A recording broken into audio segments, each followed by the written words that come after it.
Oh, hi, everybody. My name is Matt Storrs, and welcome to Mattsplaining. On today's episode, I have an expert on who's going to talk about their area of expertise, and I'm very excited to talk with them. Expert, please introduce yourself and tell us what you're an expert in. Hey guys, my name is Rory Lutz. I'm a born and raised New Yorker, and I've been a union member of Local 3 for 25 years, which I found out makes me an expert on the topic.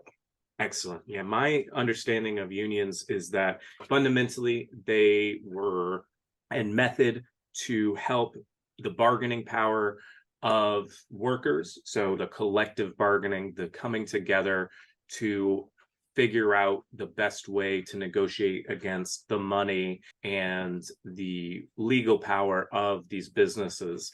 And as time has progressed, they've also supported a number of other organizations and businesses. One of the main supporters of unions these days is actually the vinyl sign and inflatable rat industry. Without labor disputes, those industries would significantly suffer because who is going to be, maybe like if there's a grand opening sign, you're going to get a vinyl sign made and that's going to stay up for 6 months or more.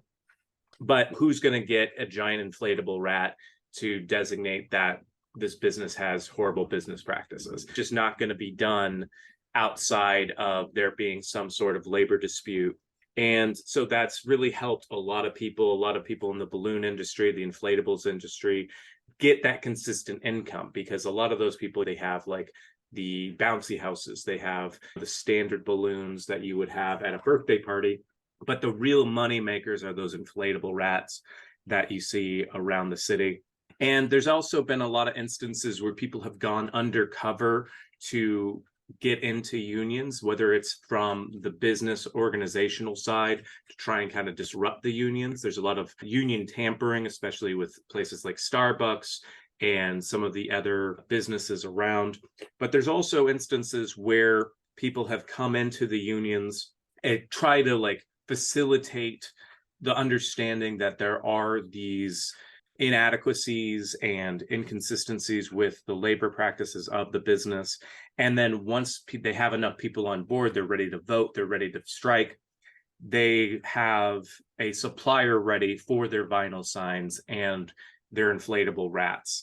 And so they're really getting in to these businesses. They hear word on the street like, oh, hey, Starbucks might be going on strike. Chipotle might be going on strike. Any of these businesses might be going on strike. Mideveil Times might be going on strike. They get somebody in, maybe even initially as a scab, to be like, oh, hey, yeah, like start working there. And they're like, I'm going to go across the picket line. This is a bad place to work.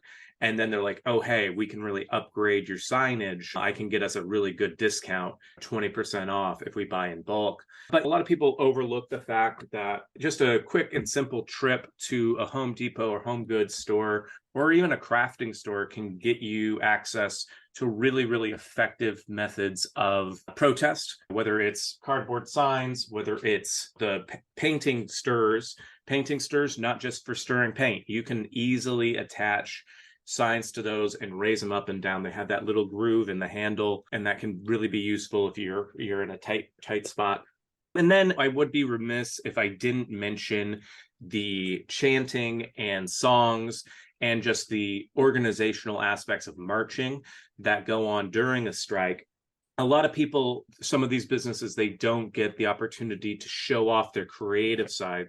And so by protesting, by organizing, they're able to come together and work in this creative community to say, hey, we do have this creative understanding and we can make these really cool and uniting chants to make us feel as one. Something that a lot of businesses have tried to co-opt to make like company songs that people have to sing each day, kind of like company morale booster sort of things, but they just don't have the amount of excitement and joy and frustration, frankly, that comes in from having to strike and having to say, hey, no, we need to stand up for ourselves and we need you to recognize us and treat us better. Now, based on what you've heard so far, about how much of that would you say was accurate? I feel like you get a gold star for your knowledge of unions at this point. Okay. Yeah, you're about a 4.5. For what you broached on, yeah, you mentioned all the good topics. Like most people don't realize that unions were specifically formed, literally, for inflatable rats and inflatable balloons, because up until like 1927, I believe, like all inflatable rats were made in China. Right. Yeah, and a lot of people don't recognize that, and they don't recognize how that's a homegrown American business that we need to be supporting, or we can.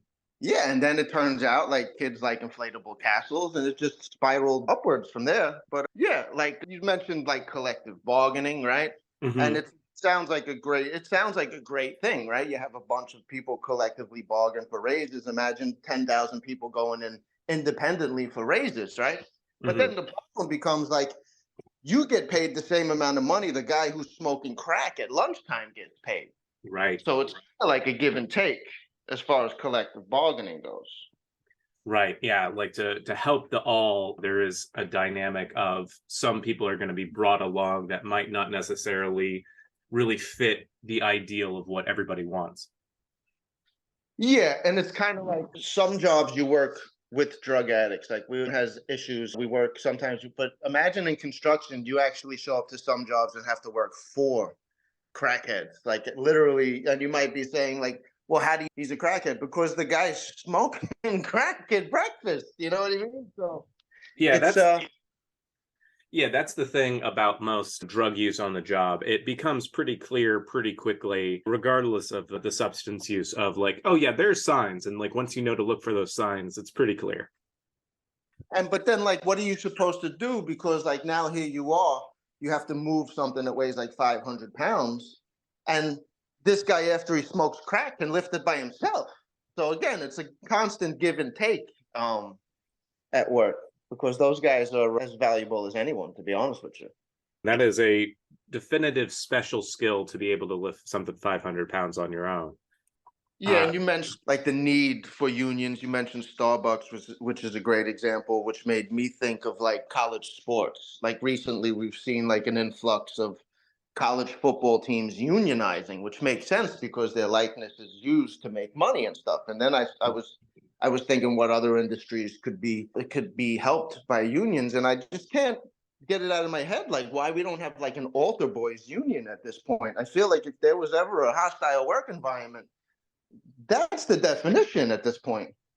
Absolutely. And I mean, I think that the one of the hindrances there is the bargaining of miners, not to be confused with miners who notoriously do have a pretty good union overall. There have been some ways from that in the coal mining industry, but the union organizing of miners, people under the age of 18, I think it becomes a little bit trickier legally, also with the idea of whether or not these altar boys are being paid.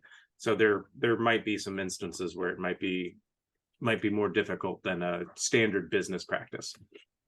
I wonder if they're allowed like breaks into water bottles like they are at Amazon yet. Have they even reached You that know, point? if the service is that long, I mean, I feel like they should be able to just leave and use the bathroom. You know what I mean? Like no service needs to be that long where hour max for a service. You can hold it, but you're not going to do any damage. 60 minutes seems like a fair amount of time to hold your urine in. Yeah. When did you join the union? Was it something that it like was expected of you right when you started working, or is it something that you had to work up towards? How did that process work?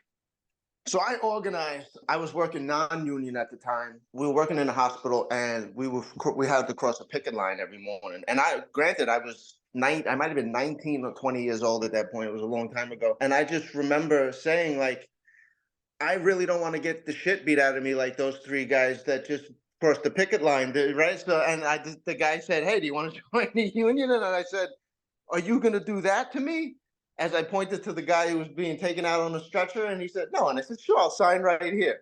So it was more of like the safety issues for me. It just seemed like it would feel nice to be protected at work, both Absolutely. physically and hypothetically. Yeah, have protection in multiple facets. Yeah, because back then they didn't very take too kindly, and that was my first experience with the inflatable rat. So when you see an inflatable rat, right, it might be funny. Normal people might see the rat and laugh, but understand that that rat kind of is like a violent, like if you see that rat, like it's not a very welcoming environment. You know what I mean? Like Right. the people around that rat are very angry, and the people who are dealing with the angry people are having to cross picket lines. So the rat is kind of like a symbol of like trouble here. Right. Yeah. And I mean, just to be able to rent that rat and get that down there, a lot of paperwork needs to be filled out for that rental fee, for the inflation, everything like that. And they really give you a runaround, is my understanding, when you're trying to rent those rats. Union perspective would be those are jobs that we've now created, right? So people Right. have to hand you the paper and things like that, you know. So it's just a constant. It's like a circle of life, in a way. Yeah, it's constantly giving back and constantly providing and helping society and helping people, and also frankly helping get the word out, because you see the rat one or two times and you think, oh, that's funny, but then if you've experienced something bad at work, maybe you've recognized like, oh, hey, maybe there are options for me, maybe there are people I can talk to that might be able to help me. That kind of gets the ball rolling towards more places unionizing. Yeah, it's a great visual, which just made me realize after 25 years, I feel like we put those up, the rats, we put the rats up in front of non-union construction sites. I Mhm. feel like at this point, in front of like legitimate union construction sites, we should start like having inflatable Supermen or like superheroes, so people know that that building is being built by heroes. Absolutely, some indicator of like, hey, this is a, and to contrast that rat as best you can, of like, this is something jovial and happy and like it brings your eye, and like a kid might come up and be like, oh, why is there a Superman here? And then you get to tell the kid like, oh, this is a good place, they pay well, they respect their workers, etc. And kind of in that contrast, kind of give some of that outreach, I think would be really nice. I think it would be a great idea. I think I'm actually going to see about doing that. Maybe I don't know. Oh, that'd be wild. Trademark something, you know, like a Superman with a hard hat sticker on, like the old. Right? I forget. I'm drawing a blank on her name, but the old picture of the female flexing her arm. Oh yeah, Rosie the Riveter. Correct. It would be like a modern day version of that. You know what I mean? Yeah, that, I think that that's a really, really great idea. That I'll probably forget about like 10 minutes later. Well, I will include it in the episode description when this comes out, so there'll be a reminder. Perfect, perfect. But one thing that people don't realize about construction is like, yeah, we build buildings and we create jobs, but like, if we didn't exist, nobody would sell beer at 10 o'clock in the morning. And I mean, it's just Right. 10 o'clock beers just wouldn't exist if construction workers weren't thirsty. Absolutely. And just having an argument could be made that if it wasn't for construction workers, we wouldn't have brunch as we know it. Technically speaking, a happy hour was created for teachers and construction workers. So I'll go one step further and say, if it wasn't for construction workers, bars might not even exist. Yeah, I mean, I think that we owe a lot of our society and our social lives to these people, and it just gets so overlooked. Yeah, that's absolutely fascinating. It's like, oh, heaven forbid someone goes back to work a little drunk. Well, what do you know? No one's asking him how hard he worked before lunchtime, right? Right. And you better that they have a little bit of alcohol. Who hasn't had a little bit of alcohol at lunch before going back to work? So long as you're not finishing half a case of beer and going back where you're wobbly. And also, if you are wobbly, if you're walking around like that, people are going to notice, they're going to stop you. It's not, it's a, if there's a little bit of pain, you pulled a muscle or something like that, a little bit of something to relax a little bit, not the worst thing in the world. Yeah, so let's take a little edge off. I mean, like we talked about, the bartender needs to make money too, right? So someone needs Exactly. to be there. Exactly. Thank you so much for joining me today. This has been extremely informative. If people wanted to learn more about you or learn more about unions, where would you recommend that they? Well, I personally, I belong to Local 3, so you can go on the Local 3, the IBEWJIB website, or you can literally just Google in unions in my area if you're interested in, learning a trade or having a career in any specific construction. All jokes aside, it does provide a very nice life for you. The job security is wonderful. The benefits are amazing. The camaraderie, I compare it a lot to sports locker rooms. You can Mhm. very rarely go somewhere and like be yourself. You know what I mean? It's not the corporate world, but it's very fulfilling to work with your hands and to Yes. build things and see things that you create come to fruition. So you can just, like I said, you can Google unions in my area, and there'll be no shortage of lists pop up. Excellent. And if people wanted to find more about you, They can check me out online. My name is Rory Lutz, RORYLUTZ. I have a Facebook account. I have Instagram. I have TikTok and stuff. I'm a stand-up comedian in New York as well. So if you like halfway funny jokes, go check out my social media platforms. Other than that, I'm creating websites for other things, but right now I'm kind of figuring out my second half of my life as a 45-year-old. excellent. Rory, this has been absolutely wonderful. I really appreciate you joining me today. Thanks for having me. Excellent. My name is Matt Storrs, and this has been Mattsplaining.